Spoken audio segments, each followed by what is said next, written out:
Hello? Well, Justin, over here, other side. Last time we saw you, I think you were doing the guest fighter scrum in Salt Lake City. That was before the lightweight title fight. Now there's kind of a clear picture at Yeah. the top of the division now. So what are your thoughts on the Islam's win and the rest of the state of the division at this Yeah, I moment? mean, nothing short of impressive. I mean, there's nothing more you can really say about that. I mean, uh, even if you were a huge fan of him, you got to have doubts when it comes to this sport. Those factors of just anything can happen at any moment. But yeah, it was impressive. It was dominant. Um, yeah.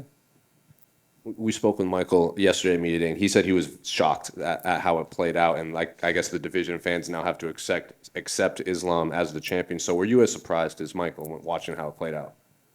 I mean, I wasn't surprised he won at all. I mean, I was surprised that he dominated him the way that he did. Yeah, it was surprise is a good word. Um,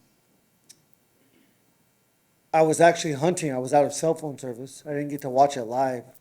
And when I got home and saw it, I was like, holy shit. Yeah, I mean, the dude's good. Those guys are good. And obviously, they called Volkanovski into the octagon. What do you make of him coming up to your division to possibly challenge Islam for the title? Yeah, I think it's fun. If I was Benil Dariush, I'd be a little bit more upset than I am, specifically because, I like things to work the way they're supposed to work. I want to, I lost for the title shot. I want to, win two fights, two impressive wins over, high caliber opponents, and then I'm right back in the picture. So, as a fighter, I always have to have the title in mind, no matter what stage of my career I'm in. And if it's not, then I have to get the F out of here. So that's absolutely the intentions. I know how it works. I know I need to finish two people, and then let it play out because again, there's a couple guys that I either got to beat or let them fight. So Do you have any specific names that you think you would want those two names to be to get to the next title shot? the way that I fight, the way that I win, and when I fight, it doesn't matter who it is, especially with the rank that I have right now. Ultimately, there's plenty of guys, and my job is to fight. And I've put as fighters to the young fighters, we're gonna say yes to anything, to anybody, anytime. That's our job. That's a mindset that we have to have. I have a great manager, Ali, my coach Trevor Whitman, #1 coach in the world. Those guys will ultimately decide. I'm the CEO. I get to say yes at the end of the day, but they get to bring it to the table. And until they bring it to the table, I don't even process it really. So they haven't come up to you with any names or anything like that? Possible return dates? No. I mean, as far as right now, it's trying to figure out when I want to fight again. I really want to be on the card that Kamaru's on. It sounds like it's going to be in March. I don't know if it's going to be in London. I had a huge fight last fight. I got hit really hard, and one thing that we have over other sports is the ability to take some time off. I had my last, every fight with the UFC has been absolutely huge. My last 3 or 4 fights have been, the biggest fights that you can be in. So, personal, like, yeah, we just got to take time. So I got my nose fixed. When you get a concussion, then you should take some time off. So that's what I've been doing. I've been enjoying it. It's really fast and then really slow. I'm enjoying the slow part, and I'm definitely missing the fast part now. So I'm back to sparring, back to just having fun. And two more, unrelated to your career or anything, but this is going to be Frank Edgar's retirement fight on Saturday. So were you a fan of Frankie coming up, and do you have any memories of him both in and out of the octagon? Yeah, I mean Frankie is a legend. I mean I watched him growing up, and then I got the opportunity when I think it was when I was going to fight Melvin. I don't know. It was probably around 2013. I was able to come out and stay in Frankie Edgar's in-laws basement for a week and train with him. So yeah, that was a cool experience for me. He was that was when he's still doing it, but that was when he had the belt, I think, or was fighting for belts because he always has been. But yeah, that was a cool experience as an up and comer to go in there. And again, every time I've ever interacted with any athlete before I ever thought about coming here or whatever, they were all just so normal and they work hard. That dude taught me a lot of lessons on how to be hold yourself accountable, be responsible, and he's a savage. And finally, do you have any thoughts on the main event between Israel and Alex Pereira on Saturday? I'm excited to watch it. I mean, I love fighting. I'm a huge fan of this sport. I've been to some Izzy fights, quite a few. Um, I love the guy. I really do, but I always tell myself I'm never going to go back to one of his fights. Um, but, you cannot hate on somebody that's a winner, and that man's a winner. You mentioned about fighting on Kamaru's card if it was to be in London. Is that something you'd rather it be in London to experience fighting over there with the crowd, or would you rather it be here at home? What would I rather have? I guess if I had to choose, I would choose Las Vegas. Fight capital of the world. That's where I grew up competing. That's my favorite place to fight. But I've never been to London, so might as well go for free. If they ended up putting Khamzat and Colby on that card, would that make it like a massive event, you think? Any card that me and Kamaru's on is going to be massive, but anything you stack on top of that's going to just be the cherry on top. That's a good fight. Who would you pick in that fight? Oh God, I hate picking fights so bad. Like we've all been here so long, and we know that anything can happen. Who do I favor? At 170? Yeah. Can he make 170? If he gets enough preparation time, I reckon, maybe. If he makes weight, I think he's a beast. I don't know why he's cutting that much weight. He should be fighting. He should be fighting Adesanya. I don't know. I guess I would favor Khamzat. Yeah, I mean his wrestling is fantastic. And I'll just never cheer for Colby. So I won't make you pick this one, but just your thoughts on Dustin versus Michael. Obviously, you've had a history of both of them, and that could potentially be a barn burner. yeah, I am excited for that fight. It's probably the fight I'm most excited for. This whole card stacked, but that one's gonna be fun. Well, I think it'll last quite a while. I think it might go to a decision. In my mind, every time I play it over, I see it very similar to the fight that me and Chandler had. It's gonna be, Poirier's technique, trying to outclass how explosive Michael Chandler is. I think, the first round is so dangerous with Michael Chandler. Second round's almost as dangerous, and third round's not quite. So we'll see. We'll see how it goes. You mentioned you want two names before you get there. I'm curious. You'll fight anyone and whoever's presented to you. But if you could pick, an up and comer like Fiziev to show that I'm still at the top and these guys are still coming up, or a guy like Charles who's been at the top and is just with the rematch. They both make just as much sense to me right now. I need 2 wins. Doesn't matter who. They're going to be big fights. I don't want to fight just anybody, obviously, but yeah, both of those guys are possible fights for my next fight. But again, my job is to stay out of my emotions. If I think about those fights, I get emotional, because that's who we are. As humans, I have to put that responsibility on the people that I trust, which is my coach, my manager, and they're going to pick the best fight for me, whoever that is. Thanks. Justin, just over here, you touched on obviously wanting to be on the card with Usman. How do you think that trilogy goes down between Usman and Leon? Yeah, I mean, Kamaru's the better fighter. We saw that in that fight. The reason we all love this sport is because of what happened. When you're on Leon's side of that, there's nothing better in the world. Or maybe having children. I don't have those, so that might be better. But that's going to be hard to top that. If you win the lottery, you probably ain't going to top that. So I think it's a dangerous fight for Kamaru, more dangerous than his last fight with him. The confidence is such a big factor in the sport, and Leon's going to have, very high confidence. So ultimately, I think, other than that it factor, Kamaru wins. Thank you. And he made mistakes in that final round, final moments. He wanted to knock somebody out more than win. And when you're at that level, you cannot make those choices. Justin, right here. When you have a friend like that, training partner like Kamaru, and that happens and he gets knocked out, what's going through your brain, and what do you say to him afterwards? The first thing I said to him, I said we used to get caught on our back as children, and now we're getting caught on the chin. I mean, we've been doing this since we were children, and that really is, that is the truth.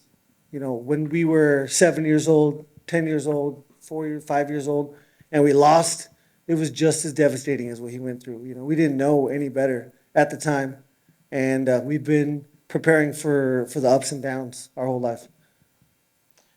Nate Diaz is someone that was in the weight class for a really long time. Looks like he's not going to be fighting the UFC anymore. Is that a regret that you never got that fight? No, I don't. I don't regret it. I don't think it was ever the right time. I don't think it was ever the right fight. Fair enough. And last question for me. You talk about you're always chasing the title. You've been really close at times. How is it to keep that doubt that it won't happen? Like, you know, what do you do to keep that doubt out of your mind? I mean, you have to embrace the doubt. I mean, it's just,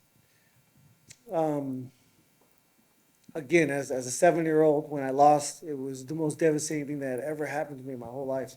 And, you know, at the time, I didn't want to keep living. And then it happened again, and I just wanted to get better.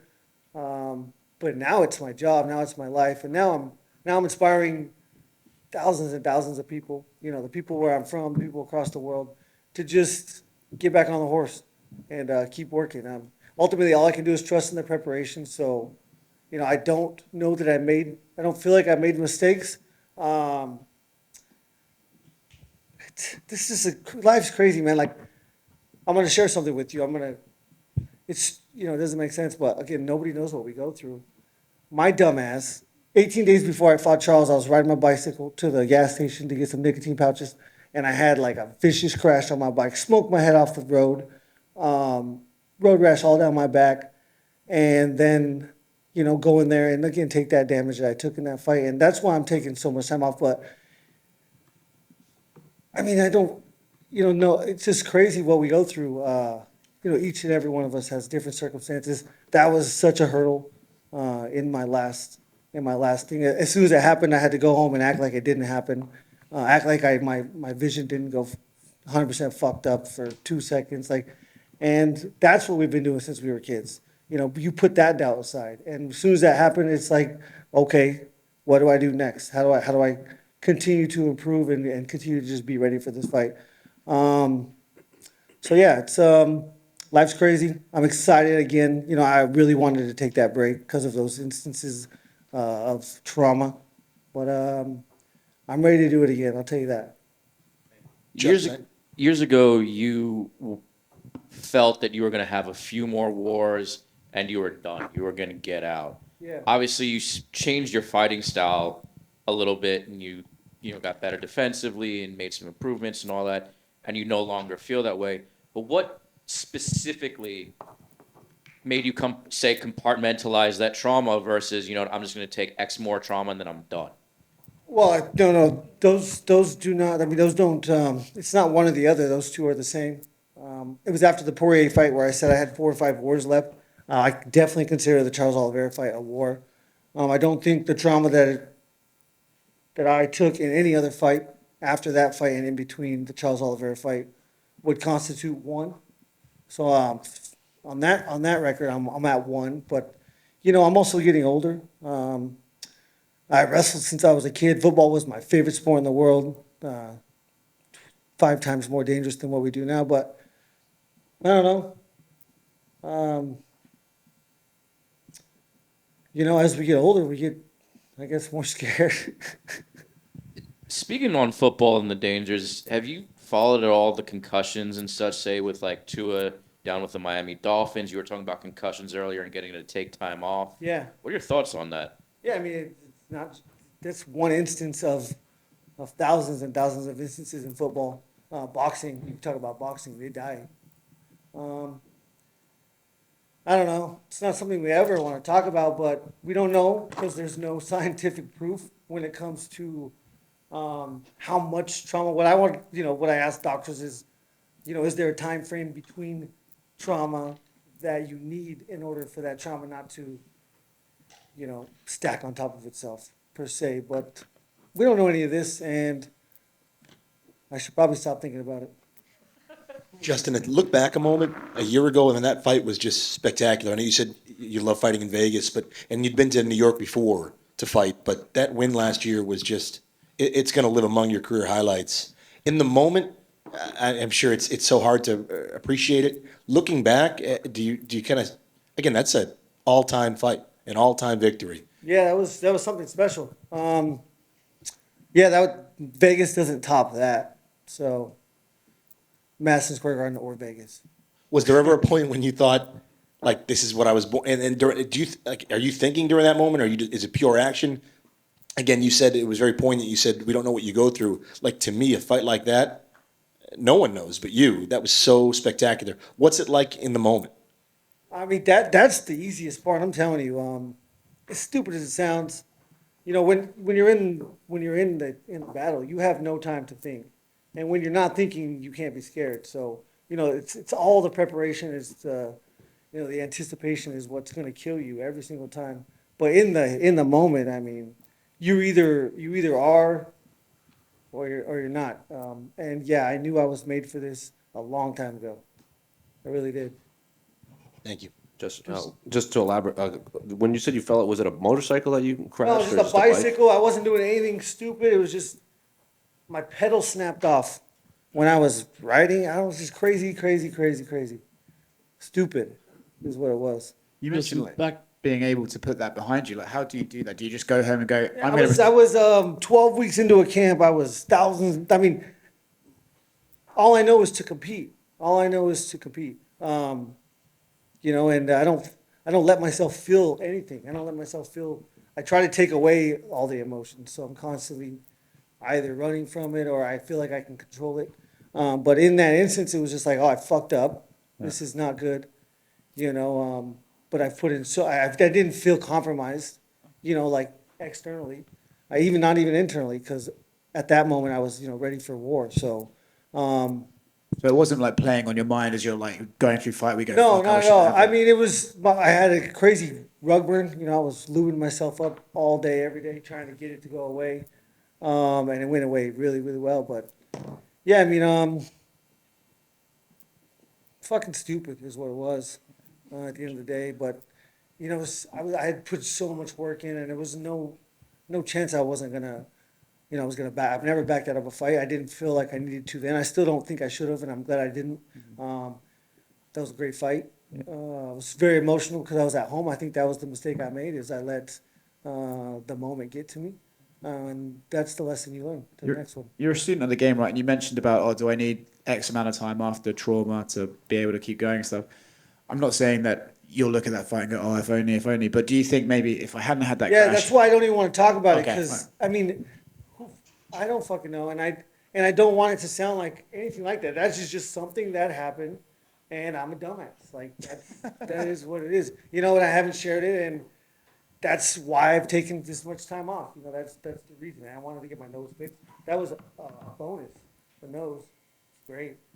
But yeah, that was the reason.